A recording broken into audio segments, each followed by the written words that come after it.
Welcome, I'm Darren, and I'll be your guide today as I rank the best hockey card designs of 1995. I had a lot of fun putting this list together because hockey has never been a strong suit for me, like to any extent, because I grew up in the mountains of California where hockey does not exist. I mean, just at all. And so I ended up with a couple of 1990 cards from Pro Set and Score. So I knew what those looked like. And that was about the full extent of my knowledge of hockey cards. So, but baseball, I didn't collect those cards, but they were all over. So I had a pretty good understanding of what baseball looked like, what the nature of baseball card designs in 1995 were like. Hockey, however, has been a complete mystery that I've been discovering as I've been going along. And it's been a great treat to be able to see the very distinct look that hockey cards have. It's a language I'm still not familiar with. I'm still learning how to understand these cards.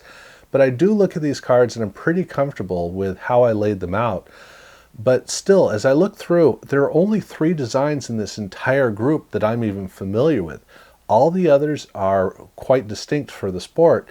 So like I said, it's been a fun discovery for me as I've gone through, but I'm surprised at how underwhelming these designs are because most of them have all the things that are needed to be great designs. They just don't have the great design part of the great design thing that is on these cards. So still, it's a very foreign experience. It's kind of like discovering something from another country and you're going, if that was just a little different, it would make sense to me. So it is a bit of a long list. I have 10 cards I'm going to be looking at. I'll try to move quickly through the honorable mentions. And the first of those is Leaf, which when I look at this card, the first time I looked at the card, I got excited because it has the things I want. It's got a color fade, which is my personal cheat sheet. It has some holofoil. It has a very strong presence of the photo, and it's all about the image on the card. So great. The problem is when I look at the color fade, it leads me up to the top of the card, and then right at the top of that transition between the color fade and the image is the grand celebratory logo. The whole card is designed to focus you up to the logo, and the logo is so mediocre. I'm just going to say it. It sucks. It's a horrible logo. It's not even a half circle. It's a partial circle that's kind of thin and anemic.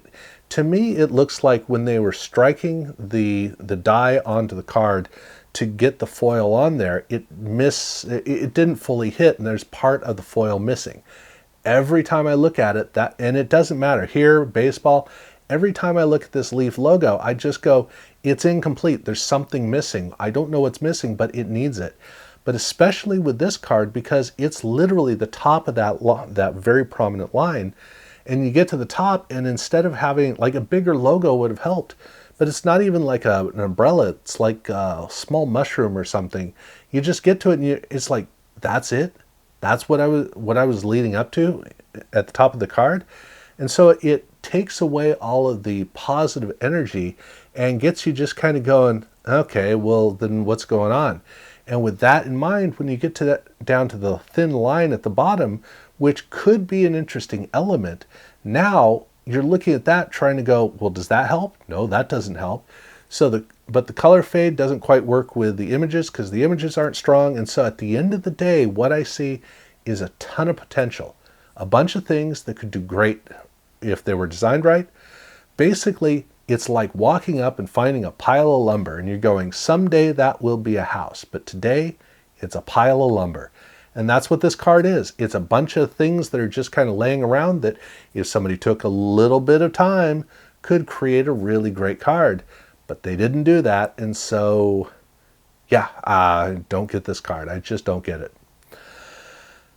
Slightly better than that, well, no, significantly better than that is Finest. And I was very surprised to find that the 1996 Finest design started in 1995 with, frankly, a better design than just about any of the 1996 designs.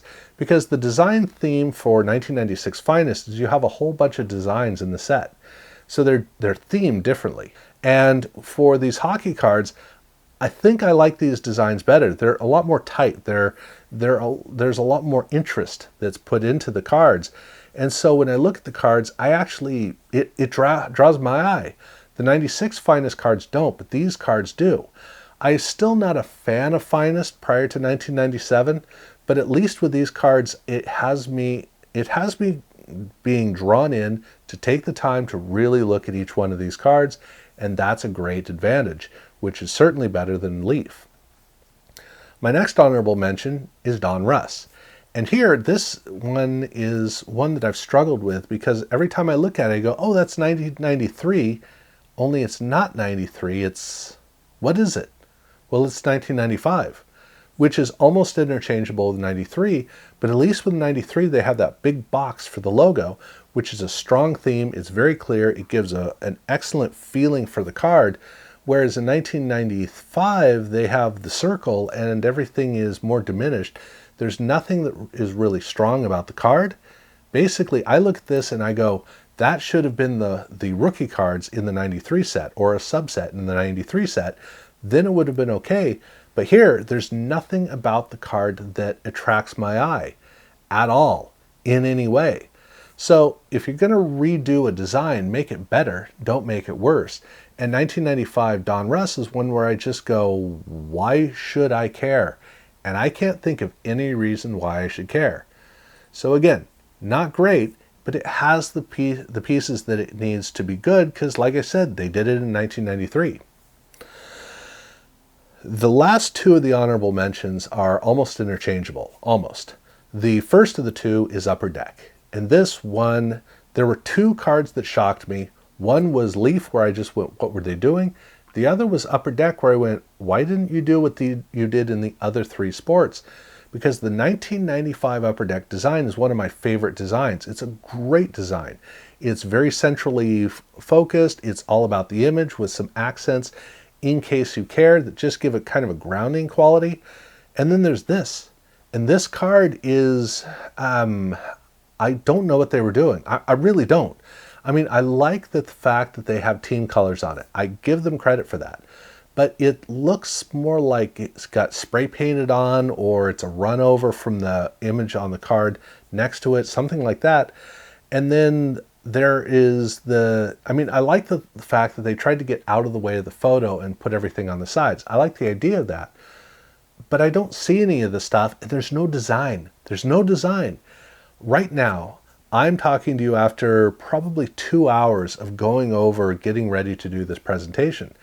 And during this entire time, I don't know what the Upper Deck card looks like. And I've been looking at it, and I don't know. As I'm talking to you right now, all I remember is there's some color on the side. I remember the important feeling elements of it. I don't remember any of the look elements to it. It is incredibly, incredibly forgettable. And yet at least there's kind of an elegance to it. So, there's that. But again, I'm looking at these cards just going, there's so much potential. I don't get what they're, weird. Which is why the last of the honorable mentions ends up being Collector's Choice. And Collector's Choice is a card that is supposed to be a basic card. It is intended to look that way. And when I look at it, I go, well, that's exactly what they did. But they did an improvement over 1994 because here they have some team color text that's bright, it's big, it's vibrant, it's designed more for kids and for people who remember what it's like to be kids. So every time I look at the card, I go, okay, all right, I give you credit for that. It is a positive experience, but it is a distinct design that is well crafted. And that's the reason I have it above these other cards that have all the pieces to be great cards, but aren't. But we do need to move on to the top 5. Eventually, we're actually here. And look, let's give Upper Deck another chance because they did have another set. They have SP. And that's what I have at number 5. And frankly, the problem that this card has is that it is a hockey image. Now, I will say, 1996 SP, the design for that, I've always liked it. Not loved it, but I've liked it. The only problem I have is the mirrored surface, the chromed surface of the background, as well as on the card back. And here with these cards, well, okay, this is where it doesn't work, because in baseball, in basketball, and in football, there's a vibrance to the images that at least helps the image stand as an isolated feature on the card, where the energy of the player in the silhouette, okay, it makes it interesting. Hockey, however, the images are not, there's no energy to it. They're stuck on these skates in a very small confined space. They have these big bulky ballooning jerseys basically, and with goalies it's even harder, where the energy that you normally would get doesn't tend to come through on hockey, in which case every time I look at these cards I see a portrait of a player I'm not interested in, and it distracts me from the rest of the design of the card. Isn't it a shame that even here in the top 5 I'm going, well, it's got potential, but that's kind of what it is. But I shouldn't say I have a top 5, I should say I have a top 4, because the divide between SP and my next one is huge. So it's a top 4 with 6 honorable mentions, and when we finally move on to the good to potentially great cards, I start off at number 4 with Score. And the 95 Score design is my favorite of this list. The reason I don't have it at number 1 is because my brain keeps telling me, no, the other 3 are better. This one deserves to be at number 4. Well, my heart keeps going, dude, the colors. Look at the colors and the cleanliness of the card. The colors are contrasting with white. I love how these cards look. The one big problem this card has is there's a transition from the background image to the white that is pretty clunky. And so on a lot of cards, that is kind of a hindrance.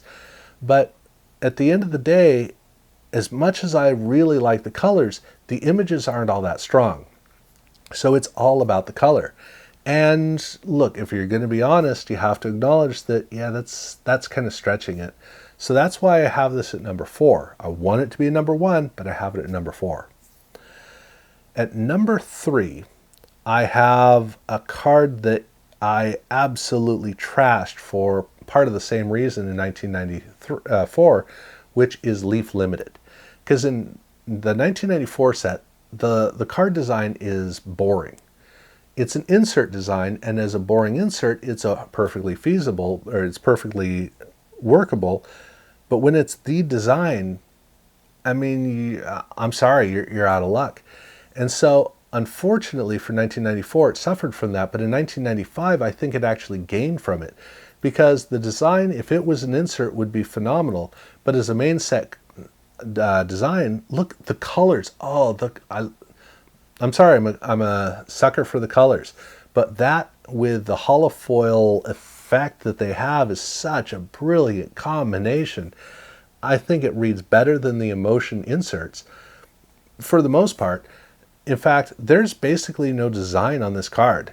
At least in 1994 there was a clear design, but here there's not really even a design, and I don't even care, because whenever I look at the card, I just go, oh, that is so cool.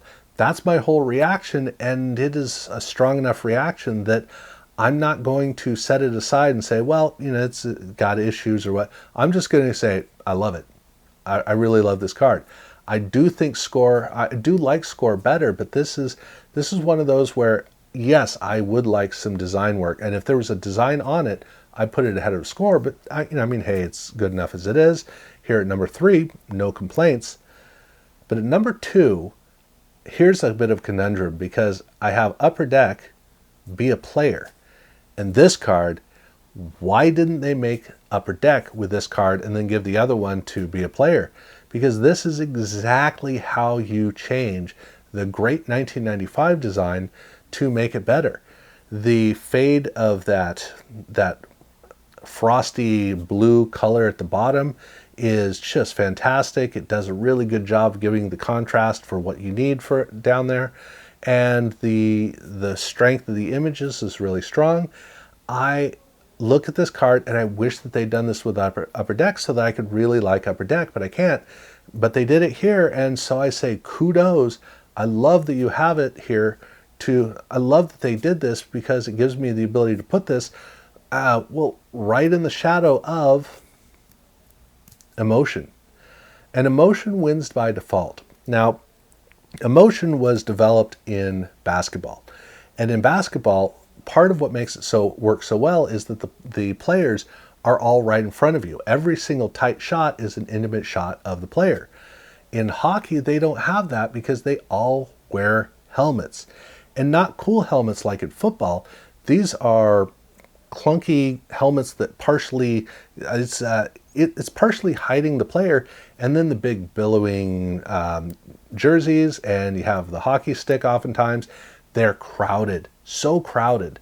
And I mean, you look through some of these images, and you got to ask the question, why is this even on here? Because the images don't work with the background, but the background has two great things, which is one, the wonderful team color over the obscured background. Two, you have a little bit of gold foil and some hollow foil, which gives the card an interesting interactive quality and some wonderful elegance as well that combine together to make this card not a rousing success as much as the one card in this whole list that is actually intriguing enough that you're going to stop and spend time exploring the cards. This is one of those cards that's best when you're actually engaged with the cards, and that's why I have it here at number one. There are a number of designs that could easily be at number one, but they're just missing a little something. This one does all the right things except for the image, but I can forgive them for it because the cards look so cool. So that's how I rank the best card designs for hockey in 1995. Curious what you guys are going to think of this when I put the poll up tomorrow. So definitely look out for that. I have already done the other three sports, so if you want to check those out, you can definitely check that out. I'm going to be doing the best Fleer designs next week, and then the week after that, I'm going to do the best overall. So that's going to be a lot of fun, and that's, I guess, basically where it lies. So again, I want to thank you for watching, and do be sure to subscribe if you haven't done so.